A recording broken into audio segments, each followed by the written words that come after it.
পৃথিবীর বুকে দুনিয়ার অর্ধেক জায়গাতে উমারের রাজত্ব চলেছে ঠিকই, কিন্তু বাকি অর্ধেক পৃথিবীতে অন্যজন ক্ষমতায় বসেছিল ঠিকই, কিন্তু অন্যায় হলে উমার যখন চিঠি পাঠাতো যাব নাকি, সঙ্গে সঙ্গে সে থরথর করে কাঁপতো।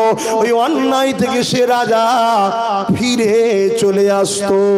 এই বান্দাটা কাটা জিভকে রক্তাক্ত অবস্থায় নিয়ে আল্লাহ নবী রওজা মুবারকের কাছে এসে চোখের পানি ছেড়ে দিয়ে বলে, ইয়া রাসূলুল্লাহ, হুজুর আপনাকে বড় ভালোবাসি, আর আমি শুনেছি আপনি আবু বকর উসমানকেও বড় ভালোবাসেন।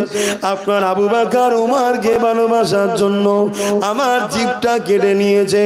ইয়া রাসূলুল্লাহ, হাবিবাল্লাহ, জিভ কেটে যেতে আমার কোনো দুঃখ নাই, কিন্তু সে জবানে বলেছে, যা তোর আবু বকর উমর কি করে দেখবো।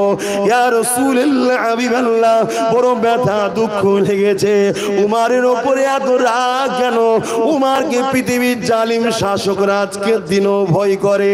এই উমারের আলোচনা দুনিয়ার জমিনে যারা করে তাদেরকেও জালিমরা টার্গেট করে। যেসব উলামারা দেখবেন উমার ফারুকের ওয়াজ করে তাদেরকেও জালিমরা টার্গেট করে, কেন উমার মানে